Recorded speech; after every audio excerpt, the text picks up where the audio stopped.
Buenas tardes, que Dios les bendiga.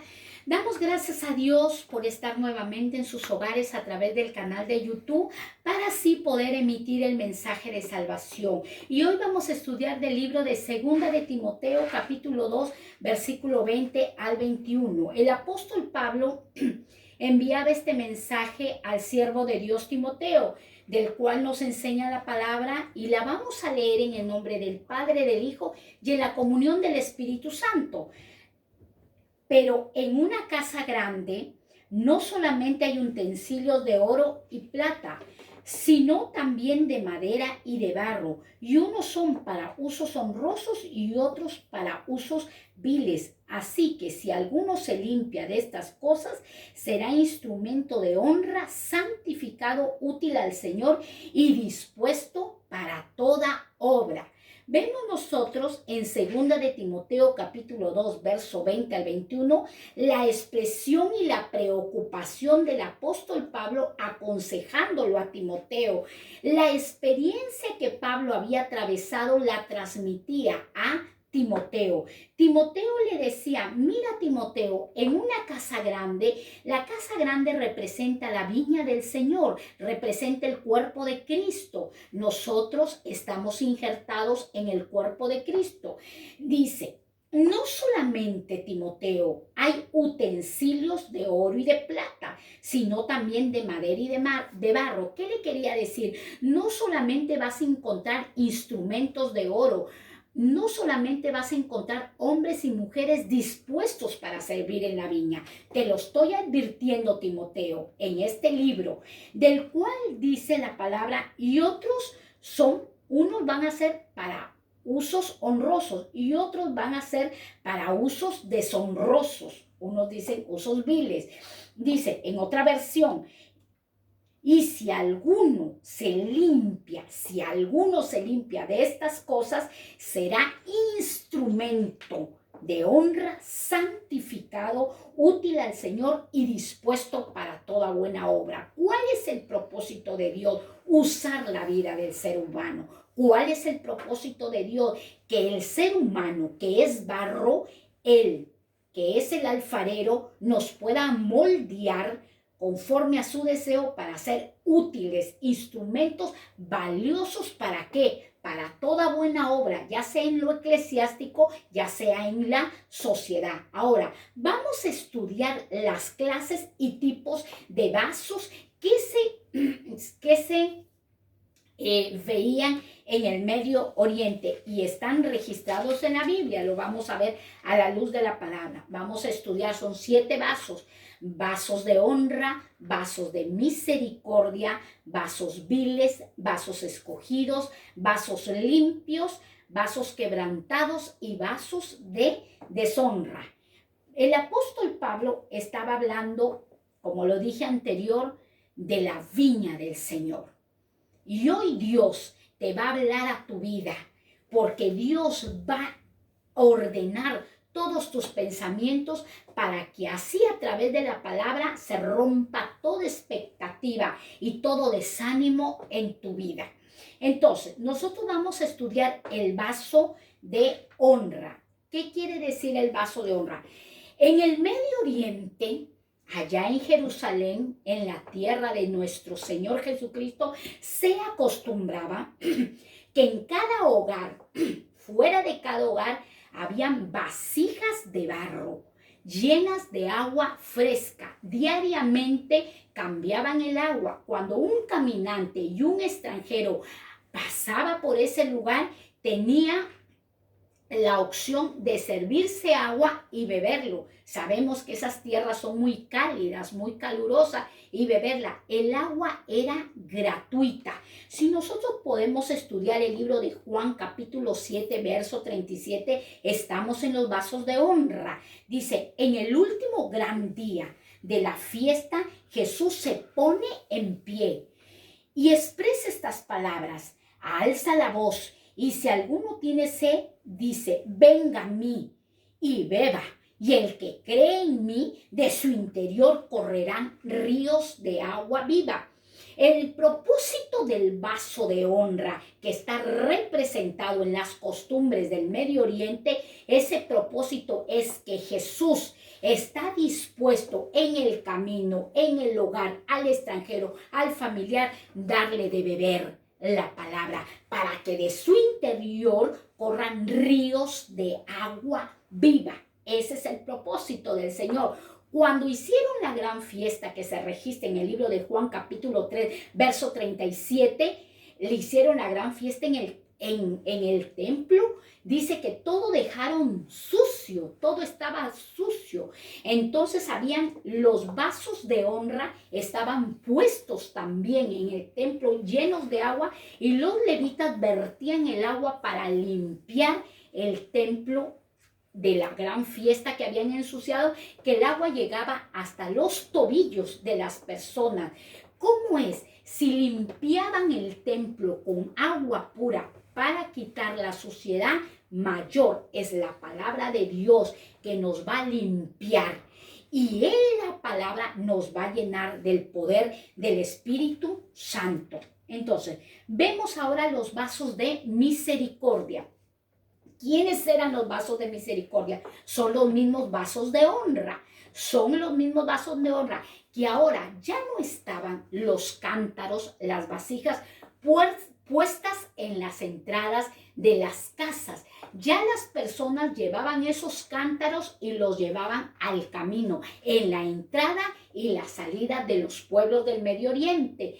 Y los ponían para que cualquier persona que pasase por el camino y no conociese el pozo de Jacob, entonces se inclinaba, vertía el agua y la bebía. Estamos hablando de los vasos de misericordia. Acordémonos que la mujer samaritana llegaba al pozo de agua y ella iba con el vaso de misericordia.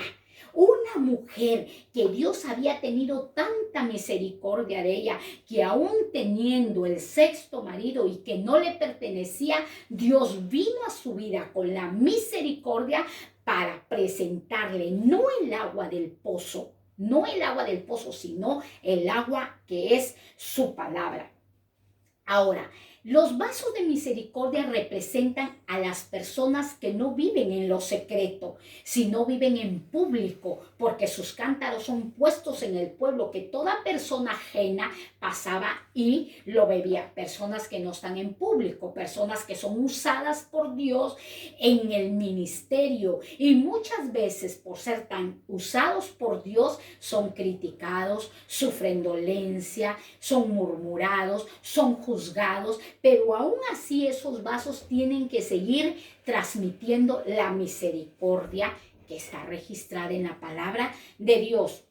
Romanos capítulo 9, versículo 23 al verso 24 nos enseña: y para hacer notorias las riquezas de su gloria, las mostró, para que con los vasos de misericordia que Él preparó de antemano para gloria. Dios preparó de antemano los vasos de misericordia, que son los vasos de honra. Lo vuelvo a repetir, de los hogares se sacaban y se ponían en las entradas y en la salida de los pueblos del Medio Oriente. Y así eran expuestos estos vasos. Así muchas personas son sacadas de su nación, son sacadas del lugar donde están predicando para llevarlas a otro lugar, para que transmitan la misericordia de Dios. Son personas que son movidas de un lugar a otro, instrumentos, joyas valiosas en las manos del alfarero.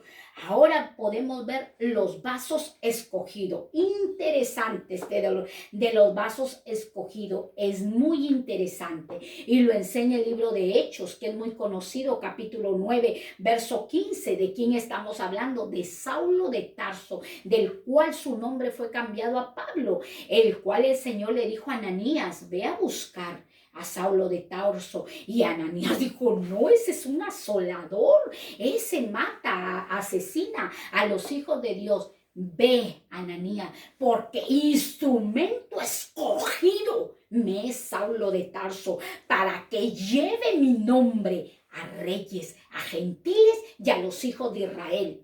vamos a hablar del vaso escogido. Y como ejemplo he dado a Saulo de Tarso, que luego el Señor le da un nombre escogido, Pablo, que significa pequeño. Vemos el vaso escogido. ¿Cómo es Dios tan bueno? El alfarero, Él es el alfarero. El alfarero lo pone a este vaso, a este instrumento escogido, el alfarero, el artesano, el artífice, pone y trabaja todos los vasos.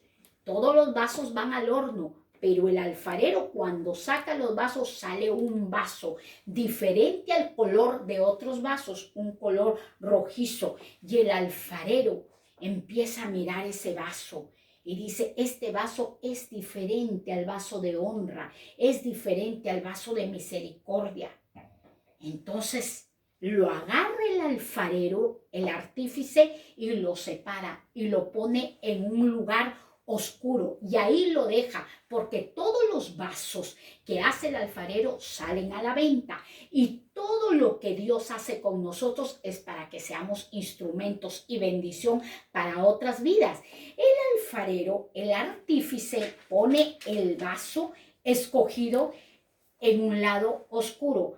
Pasado el tiempo, el alfarero lo mira y ve que su trabajo salió perfecto, ve que su trabajo salió excelente y allí lo mantiene mucho tiempo, mucho tiempo. Luego llega un cliente y un cliente le dice al alfarero, yo sé que tú tienes un vaso escogido y yo te pago muy bien por ese vaso porque sé que es valioso para ti. Y el alfarero va y del lugar donde lo ha tenido guardado, va y lo vende a buen precio. Pero antes de venderlo, el alfarero agarra y le pone su firma y se lo da al cliente. Si yo se los dije anteriormente, Jehová Dios, ¿qué le dijo a Ananías? Y Pablo llevará mi nombre a reyes, a gentiles y a los hijos de Israel. El vaso escogido lleva el nombre, el sello de Dios de los ejércitos. Lleva el sello y la protección del que lo escogió. Ahora, el vaso escogido toma su tiempo para ser enviado en el ministerio. Saulo de Tarso esperó 3 años. 3 años en el desierto preparándose, recibiendo la revelación del eterno Dios, recibiendo experiencias del eterno Dios. Luego, pasados los 3 años, vuelve a su ciudad natal, a Tarso, y allí estuvo 14 años Saulo de Tarso trabajando para Dios, ministrando para el Señor, lleno de poder, lleno del conocimiento, lleno de la revelación. Pasado esos 14 años, más la suma de los 3 años que estuvo en el desierto, suman 17 años. Después de 17 años se levanta este apóstol Bernabé. Se levanta Bernabé y dice, yo necesito un verdadero hombre para que me ayude en la obra de Antioquía. Y dicen, ¿cuál? Escojo a Pablo de Tarso. Escojo, porque es un vaso escogido. ¿Qué tiene que tener el vaso escogido? Esperar. Ay, Dios mío, tú me profetizaste que me ibas a usar como pastor, que me ibas a usar como pastora, que me ibas a usar como evangelista y aún sigo esperando. Aquí pasan los años, otros se levantan y tú no me levantas. Ya estás escogido o escogida por Dios, pero toma su tiempo, porque en ese tiempo, en ese desierto, Dios está preparando, capacitando, llenando al vaso escogido hasta que llegue el tiempo, como le llegó el tiempo a Saulo de Tarso, a Pablo de Tarso, le llegó el tiempo y Dios lo empezó a usar tremendamente. ¿Qué nos enseña el vaso de escogido? Tiempo de espera, frutos de la paciencia. Vuelvo a retroceder. ¿Qué nos enseña el vaso de honra? Limpiarnos con la palabra de Dios. ¿Para qué? Para que de nuestro interior corran ríos de agua viva. ¿Qué nos enseña el vaso de misericordia? Que viven en público. El vaso de misericordia no vive en lo secreto, sino en público. Y el vaso escogido, ¿qué enseña?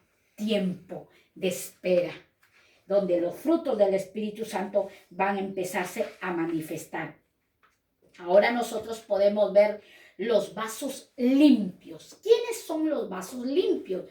Vamos a ver, los vasos limpios son los vasos que ya están desgastados. Ya se les ha desgastado la boca de la vasija, del vaso. Ya se le ha desgastado la boca. Parte de la vasija se ha rajado y las asas han sido quebradas. Han sido quebradas. Entonces, ¿qué se usan estos? Las personas de allá del Medio Oriente, los judíos, agarran esos vasos limpios, los ponen en un lado y luego allí van echando sus diezmos y sus ofrendas. En el tiempo del Medio Oriente, las personas diezmaban el grano, diezmaban la harina, el trigo, la cebada. Y allí en esos vasos limpios, que ya se ha desgastado las asas y el pico, ahí van echando su diezmo. Y al cabo de un año van y lo presentan a los sacerdotes levitas. Esos son los vasos limpios. ¿Que sirven para qué los vasos limpios? Para ofrendar y para diezmar. Son personas que obedecen la palabra de Dios. Esos son útiles. A pesar de que ya está desgastado su pico y están desgastadas las asas o el asa, son útiles para diezmar y para ofrendar. Esos son los vasos limpios, útiles para ofrendar y para diezmar. Lo vuelvo a repetir. Dice, vasos quebrados. ¿Por qué lo repito? Porque Dios quiere bendecir a su pueblo cuando sea obediente y generoso para la viña del Señor. Vasos quebrantados. ¿Quiénes son los vasos quebrantados? Los vasos quebrantados son las vidas que van a ser humilladas, que van a ser humilladas por la mano del alfarero. Y eso lo puedes encontrar en el libro de Proverbios capítulo 16, verso 18. Y lo vamos a leer. Dice, antes del quebrantamiento, dice el libro de Proverbios 16, 18, antes del quebrantamiento es la soberbia y antes de la caída, la altivez de espíritu. Eso nos enseña.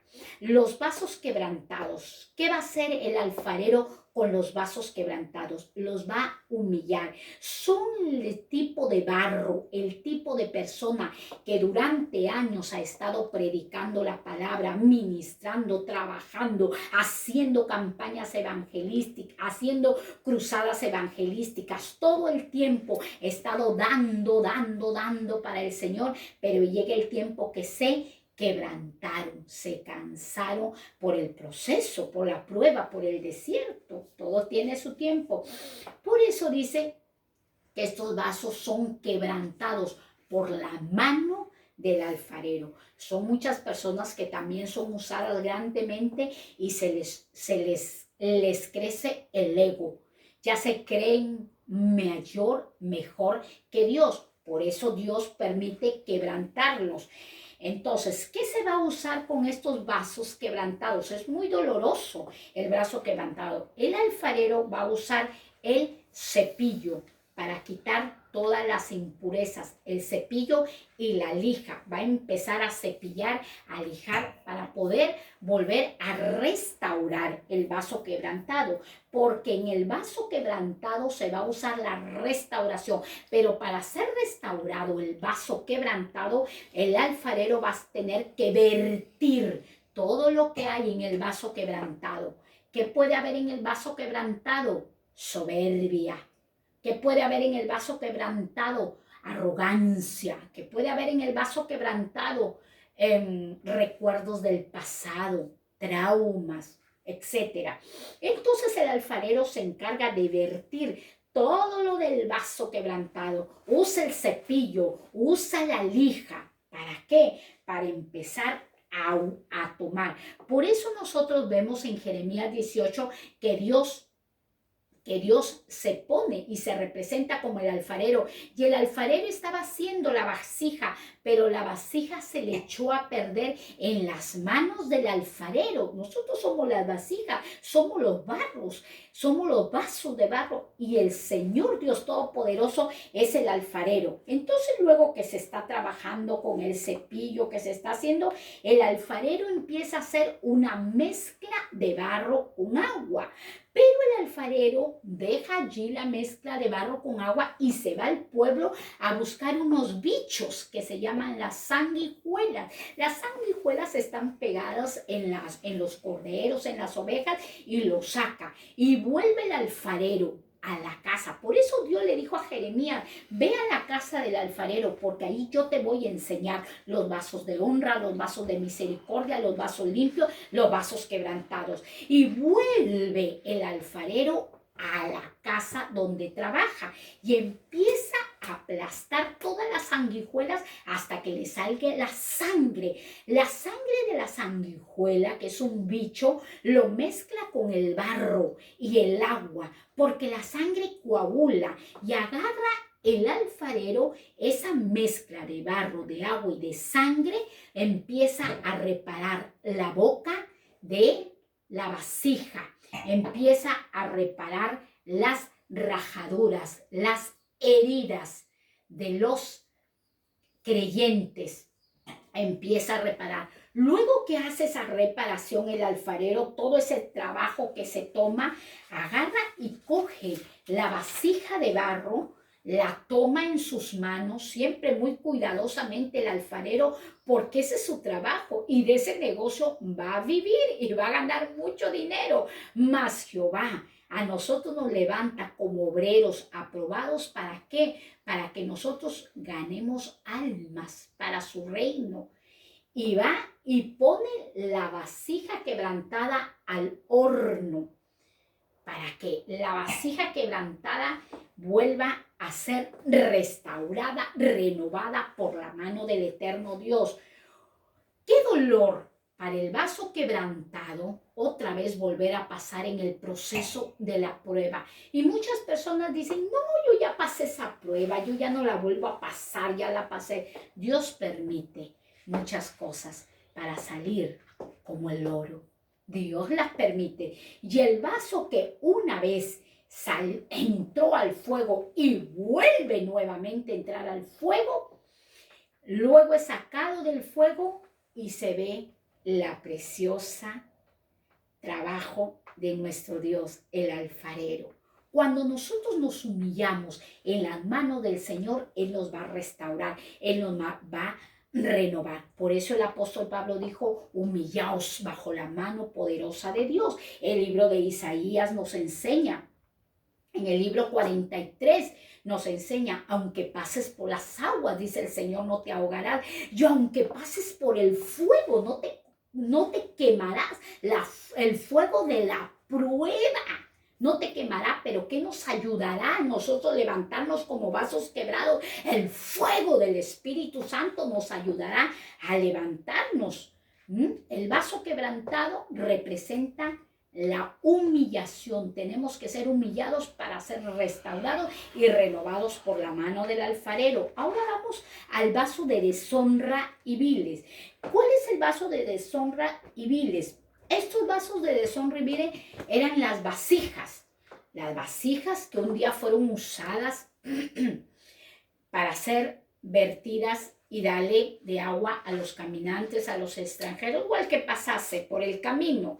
Esas son las vasijas que ya no sirven. Los vasos de deshonra y viles ya no sirven. ¿Y qué hacían las personas del Medio Oriente? Esas vasijas que no servían, no las tiraban a la basura, sino agarraban y las ponían en un lugar. Voy a poner de ejemplo en la cocina. En la cocina, un ejemplo. Y allí cuando estaban cocinando, echaban toda la basura. Servían para la basura. Los vasos de deshonra y viles servían para que los hebreos, los judíos, los del Medio Oriente vertieran la basura.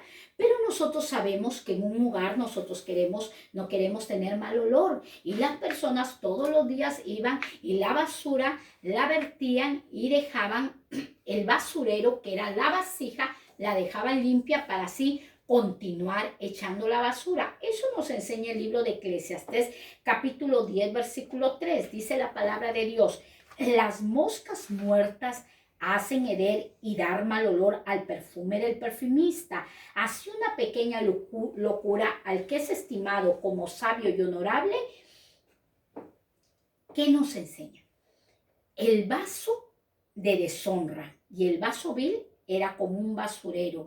El libro de Eclesiastés capítulo 10 versículo 3 dice que las moscas hacen heder. ¿Qué representa las moscas en el vaso de deshonra? Y el pecado que a veces no podemos perdonar, que a veces estamos con rencillas, con odios, con murmuraciones. No podemos hacer eso si no nos llevamos el título de vasos de deshonra y de vasos viles. Nos llevamos ese título. Nosotros podemos ver allí estudiando la Biblia que en la tierra de los cananeos, en la tierra lo que tenían su dios, el dios Belcebú, que significa el dios de las moscas. Jesús les decía el príncipe de los demonios. Entonces la basura que era vertida allí, ellos continuamente la estaban arrojando. ¿Para qué? Para que eso no cogiese más mal olor. La basura que quiere entrar al vaso de barro, que somos nosotros los instrumentos, el pecado, la codicia, la avaricia, la falsa profecía, la mentira, el engaño, la lujuria, la lascivia, la hechicería, idolatría, tenemos que sacarla de nuestra vida, porque eso va a cobrar cosas malas en nuestras vidas. Ahora vemos los vasos de ira. ¿Qué nos enseña el vaso de deshonra y el vaso vil? Que tenemos que arrepentirnos de donde hemos caído, de nuestro pecado. Ahora vemos los vasos de ira. ¿Quiénes son los vasos de ira? Lo vemos en Mateo capítulo 27, versículo 7 hasta el verso 8. Mateo 27, 7 al 8. Dice: y después de consultar, compraron con ellas el campo del alfarero para sepultura de extranjeros, por lo cual aquel campo se llama hasta el día de hoy campo de sangre. Los vasos de ira. ¿Quiénes son los vasos de ira? Son los vasos que todos son llevados a la casa del alfarero. Dios no desecha a nadie. Nosotros mismos nos hacemos desechar de la mano de Dios. Los vasos que eran llevados a la casa del alfarero para ser renovados y restaurados, se resistían. Estos vasos de ira eran muy rebeldes en las manos del artífice, en las manos del alfarero. Estaba ahí el alfarero trabajando, los ponía al horno y se volvían a reventar. En la misma herida se volvían a reventar. Así son muchos cristianos que ya se arrepintieron de las drogas, ya se arrepintieron del alcohol, ya se arrepintieron de la perversión sexual, de la brujería, ya se arrepintieron de la murmuración, del chisme, pero vuelven otra vez a su vieja naturaleza.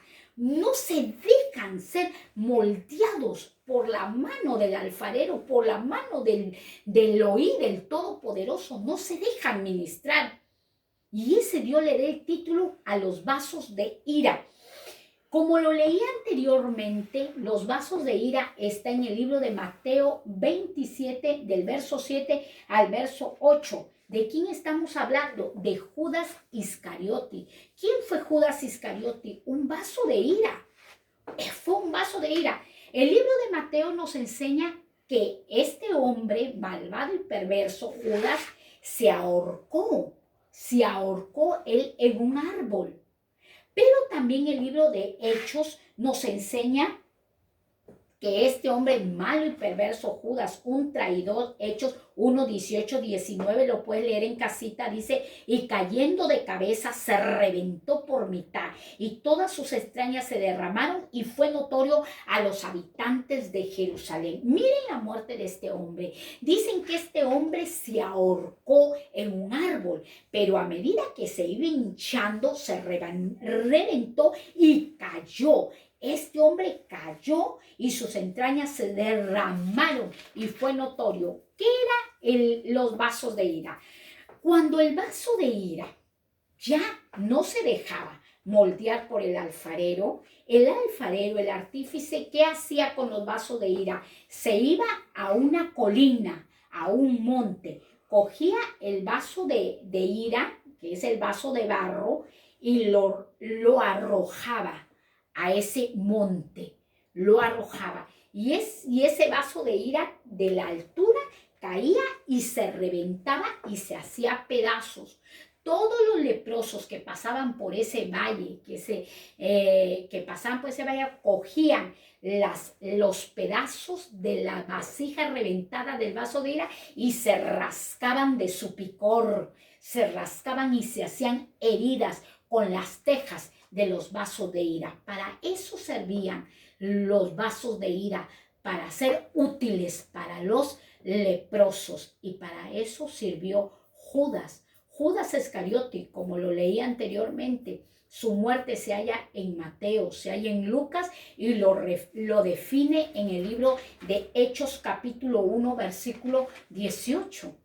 Así fue su muerte, se ahorcó, pero terminó reventado. ¿Qué hicieron con las 30 piezas de plata que Judas recibió? ¿Qué hicieron? Lograron todos los fariseos y los falsos coger esas 30 piezas y comprar un campo de sangre. Un campo de sangre. Allí eran, en ese valle, en ese campo de sangre, eran arrojados todos los vasos de ira. Todos que representan a Judas Iscariote. ¿Qué nos deja esta enseñanza? ¿Qué es lo que nos deja? Que nosotros estamos en las manos de Dios. Él no falla. Porque muchas personas dicen, pero si Dios llama el camino, ¿por qué esa persona que había dejado el pecado y se ha vuelto al pecado, que Dios falló? No, Dios no falla, es que nos soltamos de las manos del alfarero. Pero si estamos puestos en las manos del alfarero y nos dejamos trabajar y nos dejamos moldear, seremos vasos de honra, vasos de misericordia, vasos escogidos. Aún miren, los vasos limpios que ya estaban sus bocas rotas servían para ofrendar y diezmar. Aún muchas personas que están atravesando pruebas no dejan de presentar su ofrenda, su diezmo, su alabanza al Rey de Gloria. Yo te animo, tú que estás allí, te animo a que te levantes, y si has estado dudando que Dios ha fallado, Dios no ha fallado. Él es el alfarero y nosotros somos los vasos de honra, de misericordia, vasos escogidos, aún vasos limpios para ser útiles en las manos del Señor. Que Dios te bendiga. Y antes de despedirme, voy a hacer esta oración por ti. Allí tú que estás, extiende tu mano, y en esta hora así le decimos al Señor: Padre, en el nombre de Jesús, gracias, Señor, porque tú te comparas por el alfarero y tu pueblo como el barro en las manos. Te damos gloria, te damos honra y te damos adoración y te damos alabanza. Tú eres todopoderoso y todo lo puedes hacer en nosotros. En tus manos hoy nos depositamos y anhelamos ser esos vasos escogidos, esos vasos de misericordia, esos vasos de honra, aunque estemos quebrantados como los vasos limpios. Presentar ofrendas, diezmos y obedecer a tu palabra. Úsanos con mano divina, con mano poderosa. Heme aquí, Señor, heme aquí, heme aquí. Úsanos para ser productivos, fructíferos en tu viña. Heme aquí. Tú nos has llamado, tú nos has escogido. Finaliza el trabajo con tu barro, con tu vasija, que es tu pueblo. Heme aquí, Señor. Yo te adoro, te bendigo. Sople, Espíritu Santo, sopla con grandeza y gloria. Manifiesta tu poder en tu pueblo. Manifiesta tu gloria. Llévanos al arrepentimiento. Llévanos a la obediencia. Guíanos por caminos de justicia. En el nombre de Yeshua HaMashiach, todas las cosas son puestas en tu mano. Sigue soplando, sigue operando, sigue ministrando. En el nombre de Jesucristo. Amén. Que Dios te bendiga. El Señor te ama grandemente. Bendiciones.